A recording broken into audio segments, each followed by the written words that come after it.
তো আশা করছি, হ্যাঁ তোমরা একটু মিউট করে রেখো, নিজেদের ভিতরে কথা বলো না।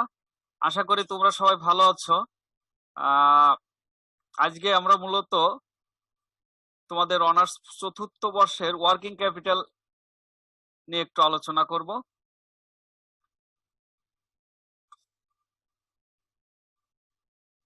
তো দেখো স্ক্রিনে দেখা যাচ্ছে, welcome the session on introduction of working capital. তো ওয়ার্কিং ক্যাপিটালটা, স্যার স্যার একটু কথা বলো। হ্যাঁ হ্যাঁ বলো। স্যার বলতেছি আপনার ওইখান থেকে যদি পুরা ক্লাসটা একটু ভিডিও করতেন, আমাদের অনেকের নেট তো একটু দুর্বল, ওটা যদি হ্যাঁ গ্রুপে হ্যাঁ আবার একটু দিয়ে দিতেন ভালো হতো। হ্যাঁ, ভিডিও হচ্ছে আমরা কলেজের ওয়েবসাইটে দিয়ে দেবো, আমি আমার ইউটিউব চ্যানেলে দিয়ে দিব, সাথে আমার ফেসবুক আইডিতে শেয়ার করে দিব। হ্যাঁ, জি স্যার। ওকে। তো খেয়াল করো ওয়ার্কিং ক্যাপিটালটা কি। স্লাইডটা ইংরেজিতে আছে, আমি বাংলায় বলে যাব, সমস্যা নাই, তোমরা বুঝতে পারবা। ওয়ার্কিং ক্যাপিটালটা মূলত হচ্ছে যেটা আমরা বুঝি যে মূলধনটার প্রয়োজন হয় প্রতিষ্ঠানের দৈনন্দিন কার্যক্রম পরিচালনা করার জন্য। আমরা সহজভাবে বুঝি, একটি ব্যবসা প্রতিষ্ঠান তার দৈনন্দিন কার্যক্রম পরিচালনা করার জন্য যে ক্যাপিটালটার প্রয়োজন হয় সেটাকে আমরা ওয়ার্কিং ক্যাপিটাল বলে থাকি। তো মূলত ওয়ার্কিং ক্যাপিটালটা ওইভাবে তো আমরা দেখতে পারি না, তবে বিভিন্ন ফরম্যাটে থাকে। একটা প্রতিষ্ঠানে ওয়ার্কিং ক্যাপিটাল গুলো বিভিন্ন ফরম্যাটে থাকে। সেগুলো সাধারণত আমরা দেখতে পাই কারেন্ট অ্যাসেট, যেটা চলতি সম্পদের নামেই মূলত ওয়ার্কিং ক্যাপিটাল অস্তিত্ব আমরা প্রতিষ্ঠানে বুঝতে পারি। তো এখানে দেখো লেখা আছে, কি বলছি, working capital typically means the firm's holding of current or short-term asset such as cash, receivables, inventory and marketable securities.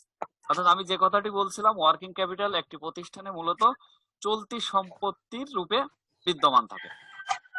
These items are also referred to as circulating capital. আচ্ছা, এখানে বলছে সার্কুলেটিং ক্যাপিটাল। সার্কুলেটিং মানে ঘূর্ণায়মান, অর্থাৎ working ক্যাপিটালটাকে ঘূর্ণায়মান মূলধন বা circulating capital নামে অভিহিত করা হয়।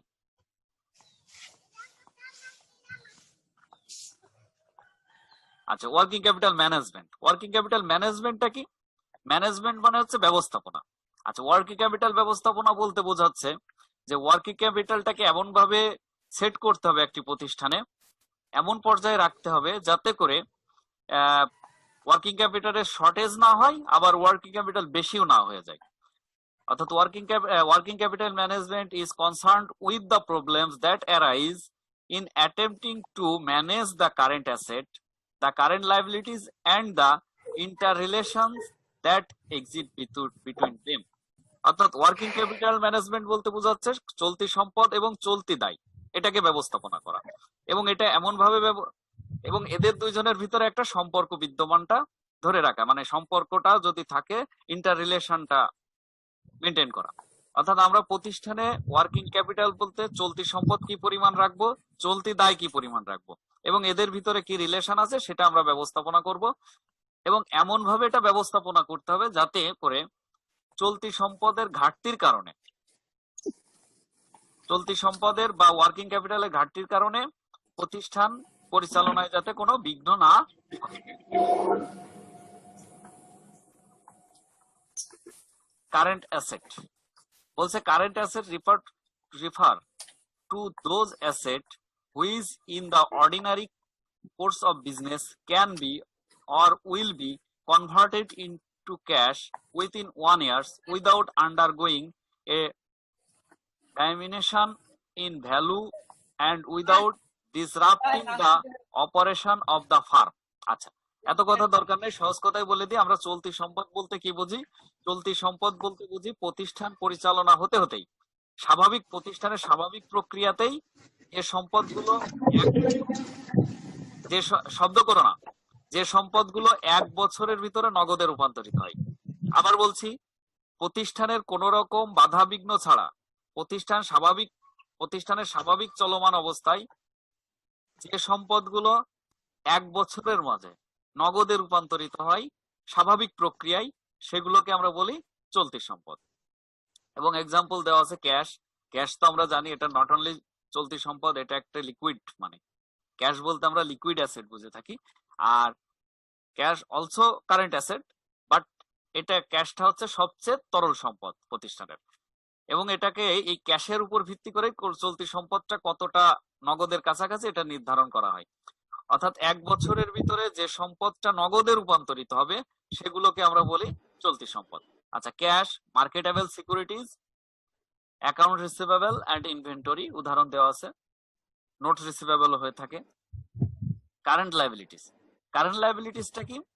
যেটা হচ্ছে 1 বছরের ভিতরে যে দায়টা তোমাকে 1 বছরের ভিতরে পরিশোধ করতে হয়, you are bound to you are obligate to pay within 1 year. অর্থাৎ যে দায় তোমাকে 1 বছরের ভিতরে পরিশোধ করতে হবে সেটাকে আমরা বলছি কারেন্ট লায়াবিলিটিস, চলতি দায়। চলতি দায়ের ভিতরে আছে account receivable, accounts payable, bills payable, bank overdraft and outstanding expense. আবার লেখা আছে ডেফিনেশন অফ ওয়ার্কিং ক্যাপিটাল।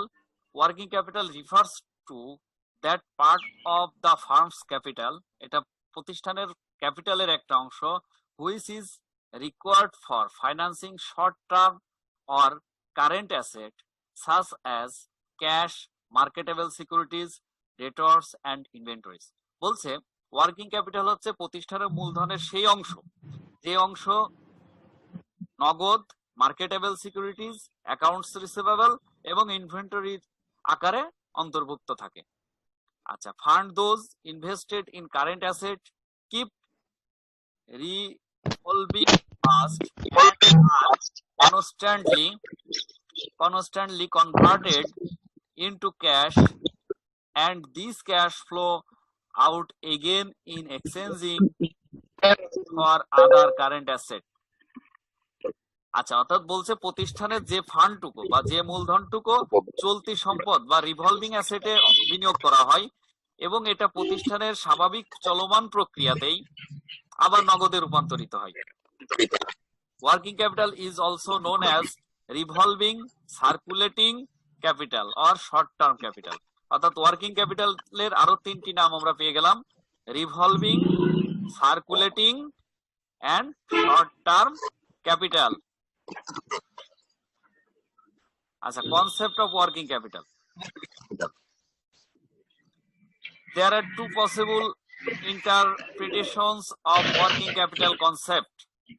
খেয়াল করো, ওয়ার্কিং ক্যাপিটালের কনসেপ্ট মূলত 2 ধরনের, একটা হচ্ছে ব্যালেন্স শিট কনসেপ্ট আর একটা হচ্ছে অপারেটিং সাইকেল কনসেপ্ট। তাহলে কনসেপ্টটা আমরা, অর্থাৎ কনসেপ্ট মানে আছে ধারণা, ওয়ার্কিং ক্যাপিটালটাকে আমরা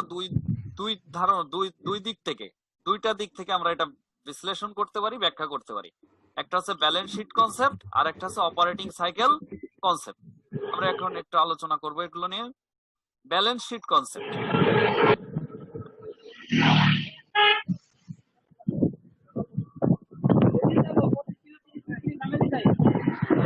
ভাই তোমরা যারা এই যে মিউট করে রাখো না, মিউট করে রাখো, তোমাদের জন্য তো ক্লাস বোঝা যাবে না। হ্যাঁ তোমরা মিউট করে রাখো। আর ভিডিও দেওয়াটা তো মুখ্য বিষয় না, মিউট করে রাখো, ভিডিও পারলে অফ করে রাখো, নেটটা ভালো থাকবে না, নিজেও দেখতে পারবে না। মিউট করে রাখো, শব্দটা দরকার নাই, পরে আমি ক্লাস এটা শেষ করে আমি তোমাদের সাথে কথা বলবো, তোমাদের প্রশ্ন আমি জিজ্ঞাসা করবো আবার। আচ্ছা, ব্যালেন্স শিট কনসেপ্ট, ওয়ার্কিং ক্যাপিটালের ব্যালেন্স শিট কনসেপ্ট আমরা একটু দেখি। অর্থাৎ ব্যালেন্স শিটে, অর্থাৎ উদ্বৃত্ত পত্রের বিশ্লেষণ করে আমরা ওয়ার্কিং ক্যাপিটাল সম্পর্কে ধারণা নিতে পারি। There are two working capital under the balance sheet concept. অর্থাৎ ব্যালেন্স শিট কনসেপ্টের আবার 2টি ধারণা আছে।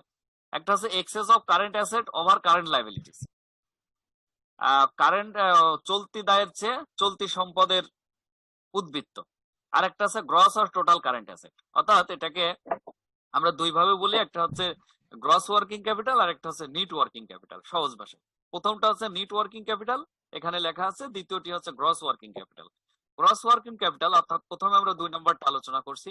গ্রস ওয়ার্কিং ক্যাপিটাল বা টোটাল কারেন্ট অ্যাসেট যেটা গ্রস ওয়ার্কিং ক্যাপিটাল বলা হয়, অর্থাৎ একটি প্রতিষ্ঠানের যত চলতি সম্পত্তি আছে, এই চলতি সম্পত্তি cash, account receivable, inventories, bill receivable and others, যদি কোন যে কারেন্ট অ্যাসেট আছে সেই কারেন্ট অ্যাসেটের সমষ্টিকে আমরা গ্রস কনসেপ্টে আমরা টোটালটাকে আমরা ওয়ার্কিং ক্যাপিটাল বলে থাকি।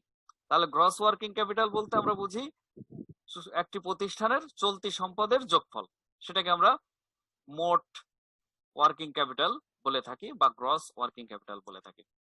আর নিট ওয়ার্কিং ক্যাপিটাল বলতে কি বুঝি? Net working capital means the difference between current asset and current liabilities, অর্থাৎ কারেন্ট অ্যাসেট এবং কারেন্ট লাইবিলিটিস এর যে পার্থক্য, চলতি সম্পদ এবং চলতি দায়ের যে পার্থক্য, সেটাকে নিট ওয়ার্কিং ক্যাপিটাল বলা হয়। গ্রস ওয়ার্কিং ক্যাপিটাল, এখানে আবার বলা আছে gross working capital refers to the firm total investment in current asset, অর্থাৎ কারেন্ট অ্যাসেটের টোটাল যোগফলটাকে আমরা বলছি গ্রস ওয়ার্কিং ক্যাপিটাল। আচ্ছা, নিট ওয়ার্কিং ক্যাপিটাল আগেই বলে আসছি, net working capital difference between current asset and current liabilities. আচ্ছা, এই নিট ওয়ার্কিং ক্যাপিটাল পজিটিভ হতে পারে, নেগেটিভ হতে পারে, তবে নেগেটিভ হওয়া কোনো প্রতিষ্ঠানের জন্য ভালো না। অর্থাৎ চলতি সম্পদ যদি চলতি দায়ের চেয়ে বেশি হয়, চলতি সম্পদ চলতি দায়ের চেয়ে বেশি হলে তাকে আমরা বলছি পজিটিভ নিট ওয়ার্কিং ক্যাপিটাল। আর যদি চলতি দায় বেশি হয়ে যায় চলতি সম্পদের চেয়ে, তাহলে সেক্ষেত্রে আমরা বলছি নেগেটিভ ওয়ার্কিং ক্যাপিটাল। আচ্ছা, কনসেপ্ট অফ ওয়ার্কিং ক্যাপিটাল।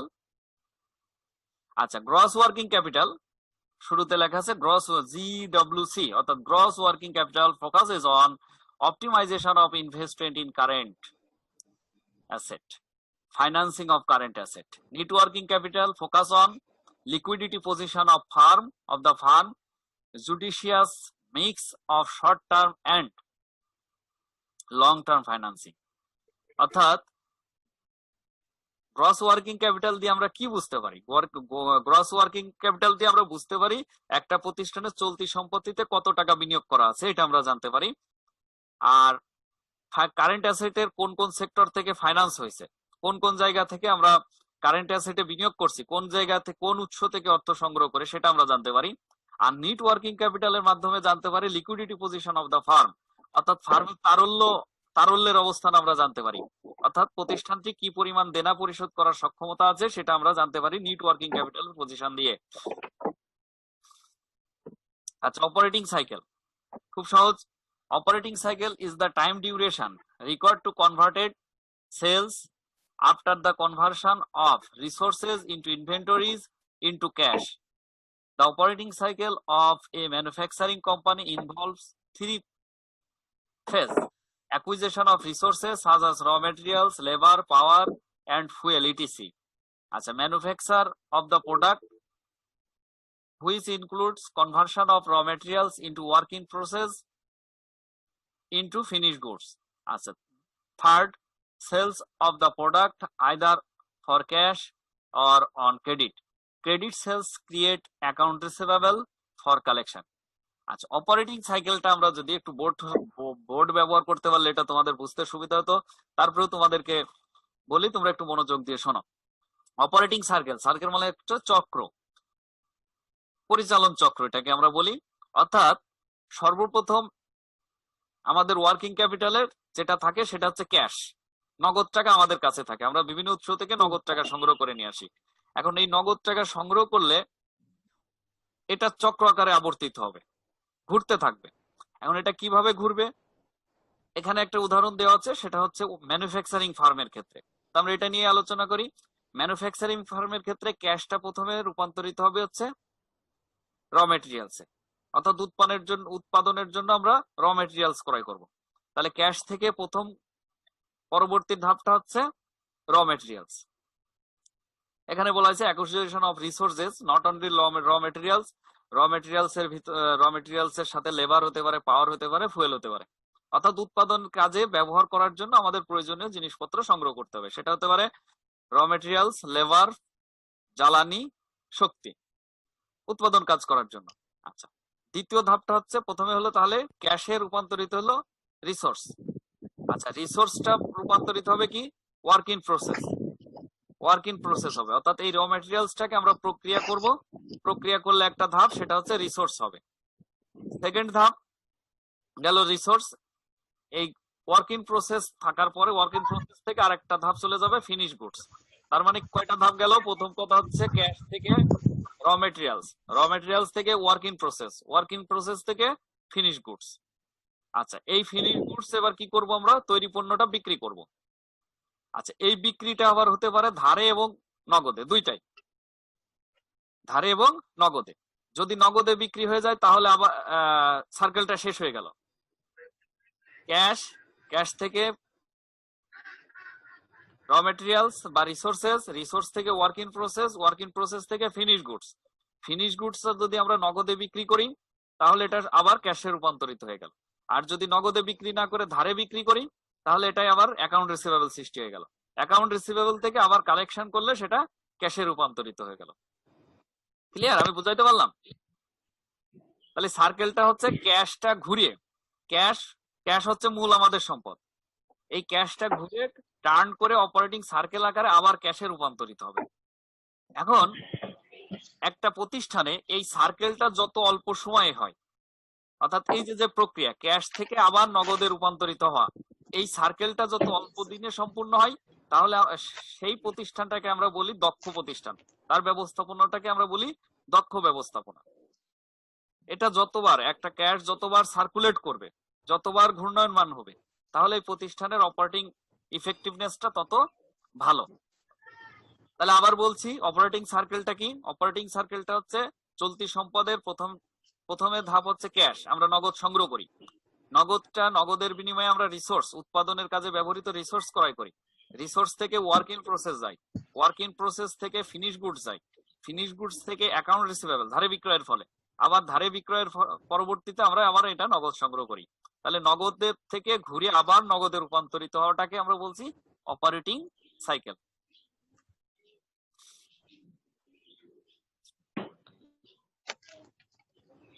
আচ্ছা, এই সার্কুলেটিং অপারেটিং সার্কেলের একটা সংজ্ঞা আছে, বলছে circulating capital means current asset of a company that are change into ordinary course of business from one form to another, একটি ফর্ম থেকে আর একটা ফর্মে রূপান্তরিত হওয়া। As for example, from cash to inventories, inventories to receivable, receivable to cash, এটাকে আমরা বলছি। আচ্ছা, ওয়ার্কিং ক্যাপিটাল সার্কেলের একটা বৃত্ত দেওয়া আছে, একটা চক্র দেওয়া আছে চক্র আকারে। শুরুতেই আমরা বলছিলাম ক্যাশ, ক্যাশ থেকে হচ্ছে র মেটেরিয়ালস হবে, র মেটেরিয়ালস থেকে ওয়ার্কিং প্রসেস, ওয়ার্কিং প্রসেস থেকে হবে ফিনিশ গুডস, ফিনিশ গুডস থেকে হবে ডেটর্স, আবার ডেটর্স এর থেকে আমরা ক্যাশ সংগ্রহ করব। এইভাবে ওয়ার্কিং ক্যাপিটালটা চক্র আকারে ঘুরতে থাকে।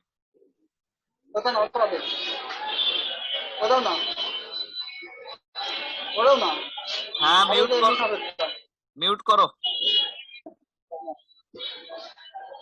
আচ্ছা, এটাও একটি গ্রাফ আকারে দেওয়া আছে। প্রথম আছে ঘটনাগুলো ঘটবে, অর্থাৎ ইনভেন্টরি পারচেজ করব, পে ফর ইনভেন্টরি, ইনভেন্টরির জন্য আমরা পরিশোধ করব, তারপরে হচ্ছে সেল প্রোডাক্ট করব, আচ্ছা তারপরে হচ্ছে ক্যাশ কালেক্ট করব। আচ্ছা, প্রসেস কি কি হতে পারে?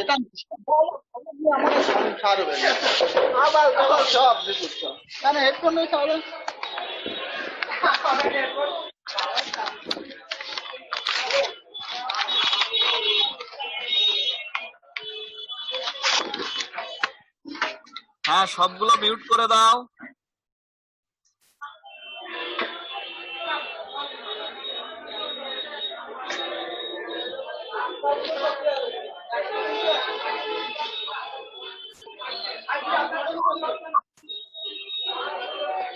মিউট না করলে হবে না।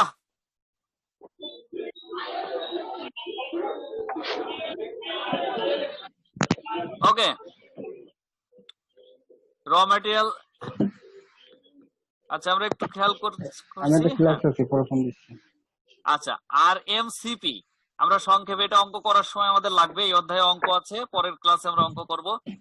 বলছে RMCP, raw materials conversion period, WIPCP, work in process conversion period, FGCP, finished goods conversion period, RCP, receivable conversion period. এগুলো আমাদের অঙ্ক করার জন্য পরবর্তী লাগবে।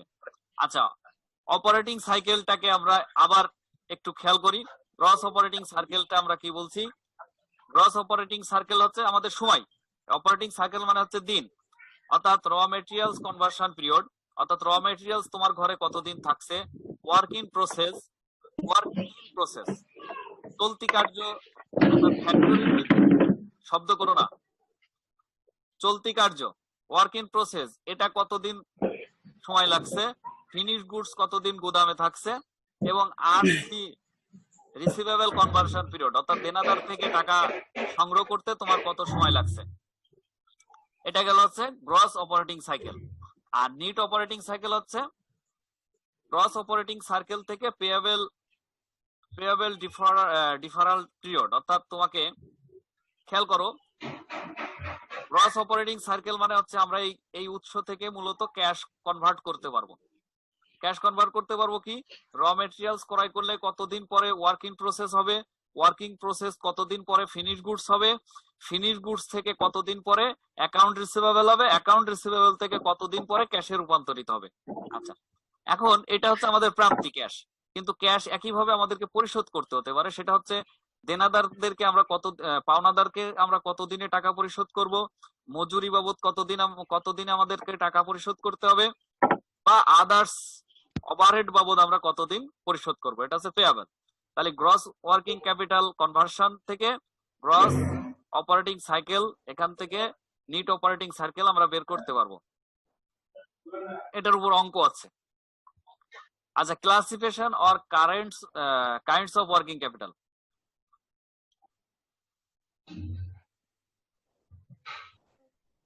এটা খুবই সহজ। বলছে classification of working capital on the basis of কনসেপ্টের উপর ভিত্তি করে, ধারণার উপর ভিত্তি করে, on the basis of time সময়ের উপর ভিত্তি করে। আচ্ছা, on the basis of concept এটা আমরা প্রথমে আলোচনা করছিলাম। কনসেপ্টটা কি,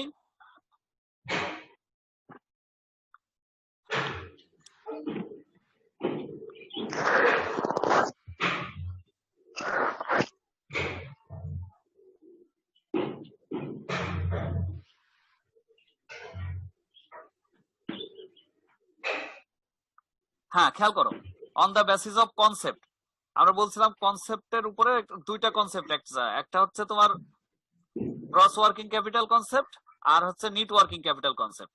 গ্রস ওয়ার্কিং ক্যাপিটাল বলতে আমরা কি বলছিলাম, চলতি সম্পদের মোট যোগফলকে আমরা গ্রস ওয়ার্কিং ক্যাপিটাল বলেছিলাম। নিট ওয়ার্কিং ক্যাপিটাল আমরা কোথায় বলছিলাম, নিট ওয়ার্কিং ক্যাপিটাল হচ্ছে গ্রস ওয়ার্কিং ক্যাপিটাল বা মোট চলতি সম্পদকে মোট চলতি দায় বাদ দিলে, মোট চলতি সম্পদ থেকে মোট চলতি দায় বাদ দিলে যেটা থাকবে সেটা হচ্ছে নিট ওয়ার্কিং ক্যাপিটাল। তাহলে আমরা গ্রস ওয়ার্কিং ক্যাপিটাল বুঝলাম, নিট ওয়ার্কিং ক্যাপিটাল বুঝতে পারলাম। অন দা বেসিস অফ টাইমের ভিত্তিতে permanent or fixed working capital, আর temporary or variable working capital. একটু খেয়াল করব আমরা, পার্মানেন্ট বলতে আমরা বুঝি একটি প্রতিষ্ঠান যে পরিমাণ, খেয়াল করো, মনে করো যে মোট ওয়ার্কিং ক্যাপিটাল আমাদের 30,000 টাকা দরকার, কিন্তু ওই প্রতিষ্ঠানের একটি পলিসি হচ্ছে 20,000 টাকা সবসময় তারা ওয়ার্কিং ক্যাপিটাল বাবদ রেখে দেয়, তাহলে সেটা হচ্ছে পার্মানেন্ট বা ফিক্সড। মানে আমাদের সম্পদ তো দুই ধরনের, একটা হচ্ছে ফিক্সড অ্যাসেট আর একটা হচ্ছে কারেন্ট অ্যাসেট। এখন কারেন্ট অ্যাসেটের ভিতরেও একটা অংশ আবার ফিক্সড থাকে, কারেন্ট অ্যাসেটের ভিতরেও একটা অংশ ফিক্সড থাকে, সেই অংশটাকে আমরা বলছি পার্মানেন্ট। অর্থাৎ ওই প্রতিষ্ঠানের পলিসি ঝুঁকি নিতে চায় না, তারা বলছে যে আমার যদি 30,000 টাকার ওয়ার্কিং ক্যাপিটাল প্রয়োজন হয়, আমি সব সময় রেখে দেবো 20,000 টাকা, 20,000-এর নিচেই ওয়ার্কিং ক্যাপিটালে আমি নামবো না, আর যে 10,000 টাকা এটা ফ্লাকচুয়েট করবে, এটা কম বেশি করবে, এটাকে বলছি পার্মানেন্ট অংশ। ওয়ার্কিং ক্যাপিটালের একটা অংশ পার্মানেন্ট, একটা হচ্ছে টেম্পোরারি, যেটা হয় আমাদের স্লাইডে পরে আমরা দেখতে পারবো। আচ্ছা, পার্মানেন্ট এন্ড ভেরিয়েবল ওয়ার্কিং ক্যাপিটালের এখানে সংজ্ঞা দেওয়া আছে, শব্দ করো না। Permanent or fixed working capital, A minimum level of current asset which is continuously required by a firm to carry on its business operation. It's referred to as permanent or fixed working capital. বলছে যে minimum level of current asset, current চলতি সম্পদের একটি minimum level, যে লেভেলটি ওই প্রতিষ্ঠানটা পরিচালনার জন্য সবসময় রাখা প্রয়োজন হয়, অর্থাৎ ওর নিচেই যদি আসে তাহলে প্রতিষ্ঠানটা ক্ষতিগ্রস্ত হবে, এটাকে বলছি আমরা পার্মানেন্ট বা fixed working capital. Fluctuating or variable working capital, the extra working capital needed to support the changing production and sales activities of the firms is referred to as fluctuating or variable working capital. আচ্ছা, permanent গেল, তুমি প্রতিষ্ঠান চালাতে হলে এই পরিমাণ working capital লাগবে। প্রতিষ্ঠান চালাতে হলে আমরা ধরে নিচ্ছি 20,000 টাকা ওয়ার্কিং ক্যাপিটাল লাগবে। এটা হচ্ছে পার্মানেন্ট আর ফিক্সড।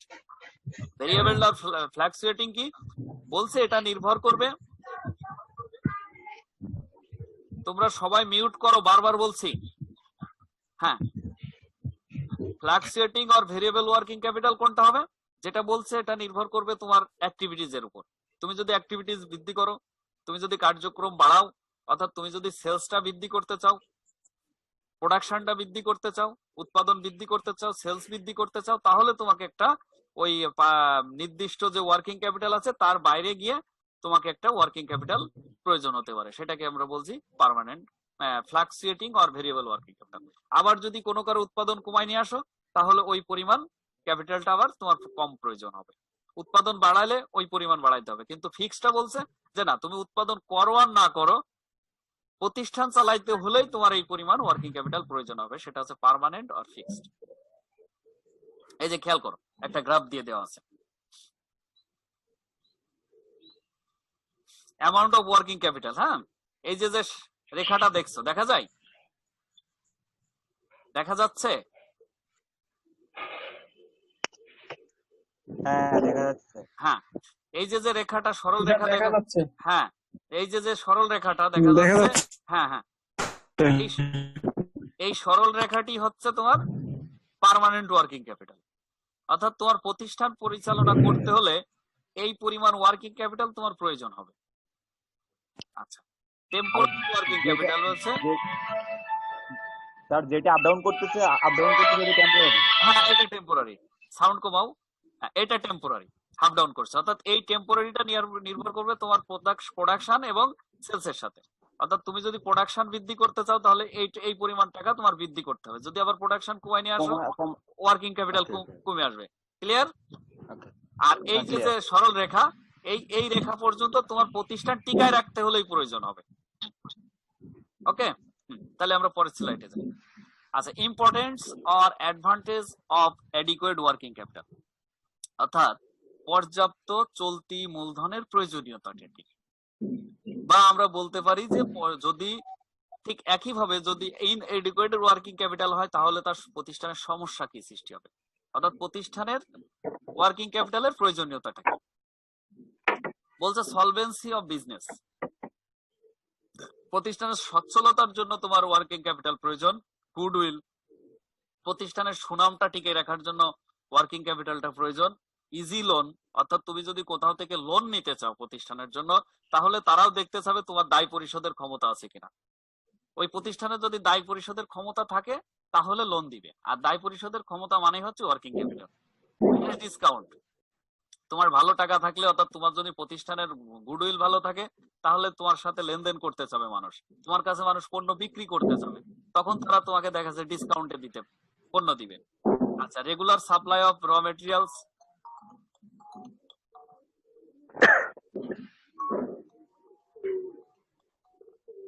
আচ্ছা আমি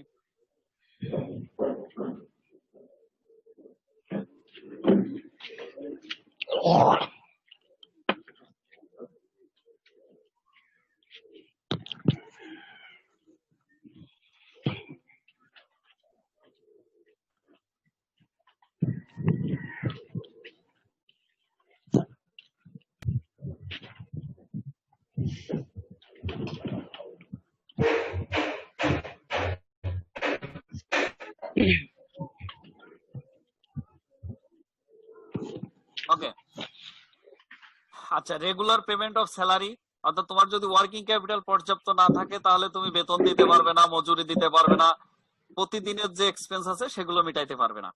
তারপরে আছে exploration of favourable market condition, এটা হচ্ছে তোমার কোম্পানির ক্ষেত্রে তোমার যদি ওয়ার্কিং ক্যাপিটাল ভালো না হয়, তাহলে তার শেয়ার মার্কেটটা ডাউন হয়ে যেতে পারে। তাছাড়া তুমি যে পণ্যটা বিক্রি করো বাজারে, সেটা যথা টাইমে যদি বাজারে পণ্যটা না আনতে পারো, তাহলে মার্কেট থেকে তোমার পণ্যটা দুর্বল হয়ে যেতে পারে। আচ্ছা, অ্যাবিলিটি ফেস ক্রাইসিস। আচ্ছা, quick and regular return on investment, এগুলো একটু তোমরা দেখো। আচ্ছা, এরপরে বলছে disadvantages of redundant or excess working capital. আচ্ছা, এখানে বলছে যদিও আমরা প্রথমটা পড়লাম যে পর্যাপ্ত ওয়ার্কিং ক্যাপিটাল না থাকলে প্রয়োজনীয়তা কি, পর্যাপ্ত ওয়ার্কিং ক্যাপিটালের প্রয়োজনীয়তা কি। আর এখানে আমরা দেখছি যে ওয়ার্কিং ক্যাপিটাল যদি বেশি হয়ে যায় তাহলে কি সমস্যা হয়। তাহলে দুইটা জিনিস আমি প্রথমেই বলছিলাম, একজন আর্থিক ব্যবস্থাপকের কাজ হবে কি অ্যাডিকুয়েট মানে পর্যাপ্ত অপটিমাম ওয়ার্কিং ক্যাপিটাল রাখা, বেশিও রাখা যাবে না কমও রাখা যাবে না।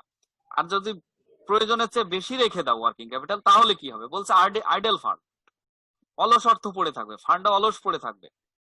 আর ফান্ড অলস পড়ে থাকলে ওয়ার্কিং ক্যাপিটালে যদি তুমি বেশি ইনভেস্ট করো তাহলে তুমি ফিক্সড অ্যাসেটে বেশি বিনিয়োগ করতে পারবে না, ফলে প্রফিট কমে আসবে। আচ্ছা, লিডস অন আননেসেসারি পারচেজ, এমন হতে পারে তোমার অপ্রয়োজনীয় ক্রয় করতে পারে। Implies excessive debtors and defective credit policy, এমন হতে পারে তুমি কিছু যারা ভালো পাওনা দেনাদার না, অর্থাৎ যে ক্রেতাগুলো ভালো না তাদের কাছে হয়তো তোমার পণ্য বিক্রি করতে হতে পারে। কারণ যদি তোমার প্রয়োজনের তুলনায় অতিরিক্ত পণ্য উৎপাদন করে ফেলো তাহলে তোমার দেখা যাচ্ছে ওই পণ্যটা অন্য মানে আজে বাজে মানুষের কাছে, যারা নিয়মিত কাস্টমার না তাদের কাছে বাকিতে বিক্রি করতে বাধ্য হচ্ছ। Leads to overall inefficiency of the farm, অর্থাৎ লিড এটা ওভারঅল প্রতিষ্ঠানের অদক্ষতা প্রমাণ করবে। এই যারা বাতাসে আছো তারা মিট করো, এই যে নাজমুল হোসেন, নাজমুল হোসেন মিট করো। হ্যাঁ ধন্যবাদ। আচ্ছা, bad relationship with bank and financial institution, অর্থাৎ তোমার যদি ওয়ার্কিং ক্যাপিটাল বেশি হয়ে যায় রিলেশনশিপটা ভালো হবে না, কার সাথে, ব্যাংকের সাথে এবং ফাইন্যান্সিয়াল ইনস্টিটিউশনের সাথে। কারণ কি, তোমার ওয়ার্কিং ক্যাপিটাল বেশি, বিনিয়োগ কম, বিনিয়োগ কম মানে প্রফিট কম, তোমার প্রফিট কম মানে আবার অনেক সময় তারা লোন দিতে চাবে না। আচ্ছা, ডিউ টু লো রিটার্ন, হয়তো যে কথা বলছিলাম, শেয়ার প্রাইস মে ফল, বলছে তোমার প্রতিষ্ঠানের ইনকাম যদি কম হয়, আয় যদি কম হয়, অনলাইনে ক্লাস সাথে আমাদের পরে কথা বলবো। মিউট করে নাও, সাগর হোসেন মিউট করে নাও। আচ্ছা, পেয়ারপুর স্পেকুলার ট্রানজাকশন, অর্থাৎ তোমাকে ঝুঁকিপূর্ণ ট্রানজাকশনে যেতে হতে পারে। Disadvantage of inadequate working capital, inadequate working ক্যাপিটালের ডিসঅ্যাডভান্টেজ কি, অপর্যাপ্ত ওয়ার্কিং ক্যাপিটালের ডিসঅ্যাডভান্টেজ, অসুবিধা। হ্যাঁ আচ্ছা, যদি তোমার ওয়ার্কিং ক্যাপিটাল কম হয় তাহলে কি হবে, can not pay short term obligation in time, স্বল্প মেয়াদী দায়গুলো তুমি যথাসময়ে পরিশোধ করতে পারবে না। লুজ অফ গুডউইল, সুনাম নষ্ট হবে। Can not avail discount and others benefit, নগদ টাকা না থাকলে অনেক সময়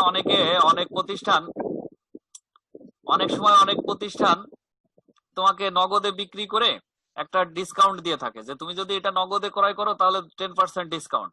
এখন তোমার যদি নগদ টাকা না থাকে তাহলে তুমি এটা অ্যাভেল করতে পারবা না, এটা গ্রহণ করতে পারবা না। তারপর বলছে difficult for firm to exploit favourable market condition.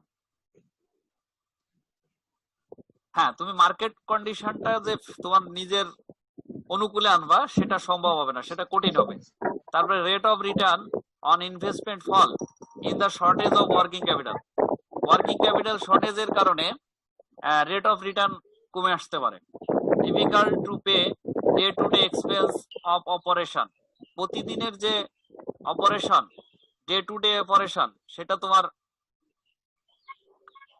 Difficult হয়ে উঠবে, প্রতিদিনের খরচ মেটানো কঠিন হয়ে দাঁড়াবে।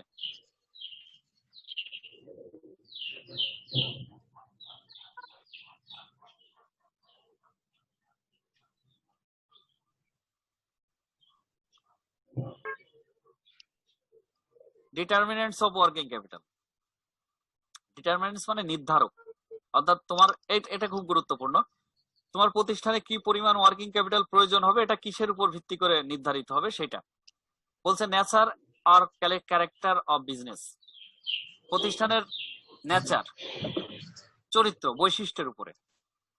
খুবই সহজ বিষয়।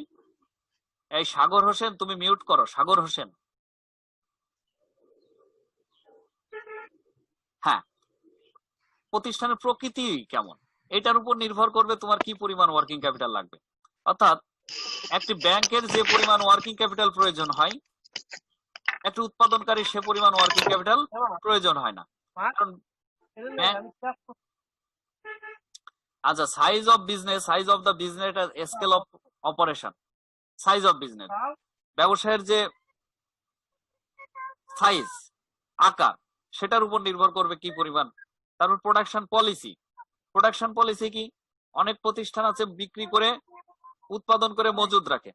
হ্যাঁ, Nazmul Hossain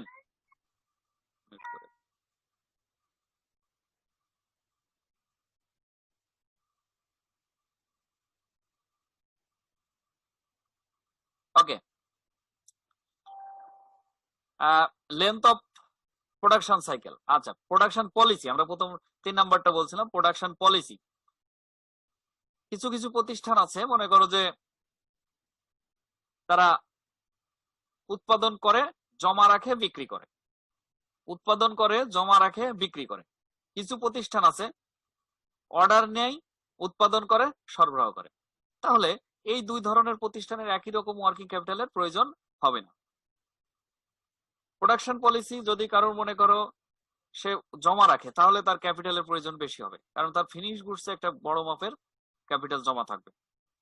length of production circle, হ্যাঁ, প্রোডাকশনের যে সার্কেলটা সেটার মানে লেন্থ, দৈর্ঘ্য, সেটাকে যত বেশি লেন্থ হবে তোমার ওয়ার্কিং ক্যাপিটালের প্রয়োজনীয়তা তত বেশি হবে। আচ্ছা, সিজনাল ভেরিয়েশন মানে মৌসুমীর উপর অর্থাৎ ঋতুর উপরে নির্ভর করবে ওয়ার্কিং ক্যাপিটাল সার্কেলটা যদি বড় হয় তাহলে তোমার ক্যাপিটালের পরিমাণ বেশি হবে। রেট অফ স্টক টার্নওভার, তারপর ক্রেডিট পলিসি হচ্ছে তুমি নগদে বিক্রি করবা না ধারে বিক্রি করবা সেটার উপর নির্ভর করবে। Business circle, rate of growth of business, price level change.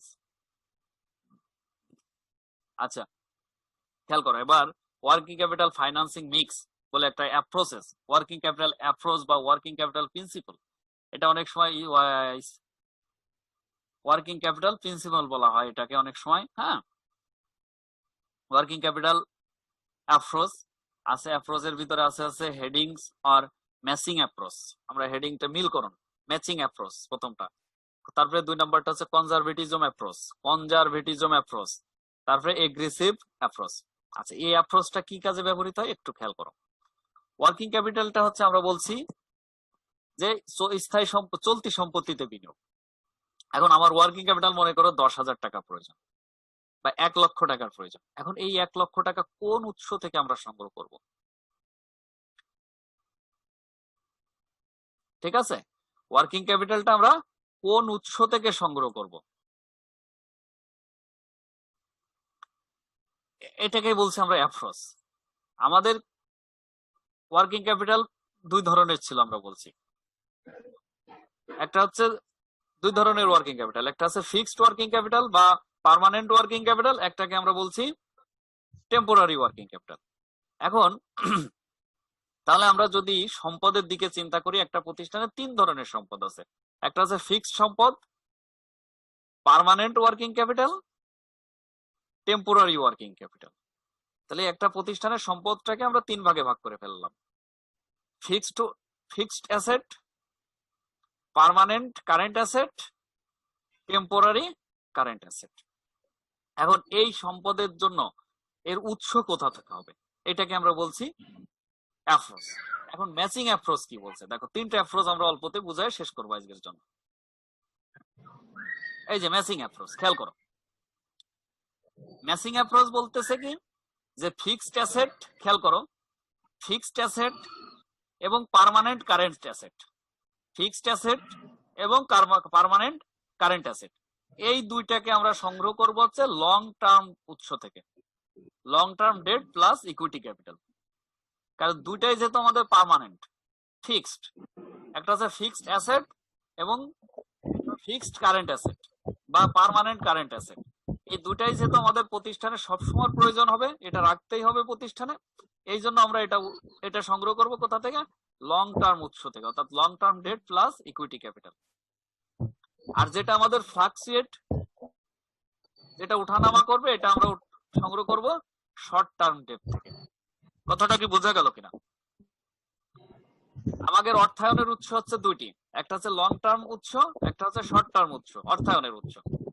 R capital হয়ে গেল আমাদের তিন ধরনের। ক্যাপিটাল বলতে আমাদের অ্যাসেট হয়ে গেল তিন ধরনের, একটা হচ্ছে fixed asset, permanent current asset, আর ফ্লাকচুয়েট বা টেম্পোরারি কারেন্ট অ্যাসেট। তা আমরা যেহেতু বলছি এই দুটা ন্যাচারালি এক প্রায়, পার্মানেন্ট কারেন্ট অ্যাসেট এবং ফিক্সড অ্যাসেট যেহেতু এটা ন্যাচারালি এক প্রায়, এই জন্য আমরা এই দুইটা সংগ্রহ করব হচ্ছে লং টার্ম থেকে, লং টার্ম সোর্স থেকে। আর যেটা ফ্লাকচুয়েট সেটা আমরা সংগ্রহ করব শর্ট টার্ম সোর্স থেকে। ওকে, আচ্ছা।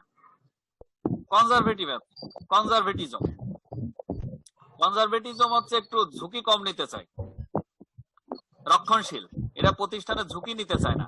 তাহলে এরা এই জন্যই বলছে যে আমাদের উৎস হচ্ছে অর্থায়নের উৎস দুটি, একটা হচ্ছে লং টার্ম, একটা হচ্ছে শর্ট টার্ম। এরা বলছে যে fixed asset, permanent asset, current asset, fixed asset, permanent current asset, এবং তোমার এই যে ফ্লাকচুয়েট কারেন্ট অ্যাসেটের এক অংশ, এটা সংগ্রহ করব আমরা লং টার্ম ডেট থেকে, লং টার্ম উৎস থেকে, লং টার্ম সোর্স থেকে। কি বললাম? লং টার্ম সোর্স থেকে সংগ্রহ হবে কোনটা?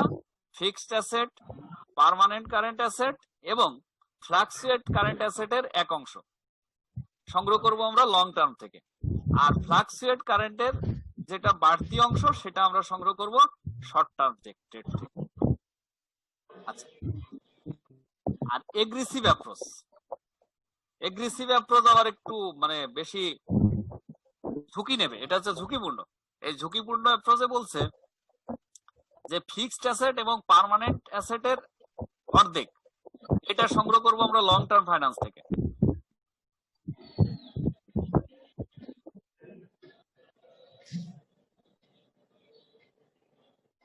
হ্যাঁ, এগ্রেসিভ অ্যাপ্রোচ বলছে ফিক্সড অ্যাসেট পুরোটা হচ্ছে লং টার্ম, আর পার্মানেন্ট কারেন্ট অ্যাসেটের এক অংশ, অর্ধেক হচ্ছে লং টার্ম আর অর্ধেক হচ্ছে শর্ট টার্ম। আর তোমার ফ্লাকচুয়েট কারেন্ট অ্যাসেটের পুরোটাই শর্ট টার্ম। এটা একটু ঝুঁকিপূর্ণ। ওকে, ধন্যবাদ তোমাদেরকে, ধন্যবাদ। আজকের জন্য এই পর্যন্তই ছিল।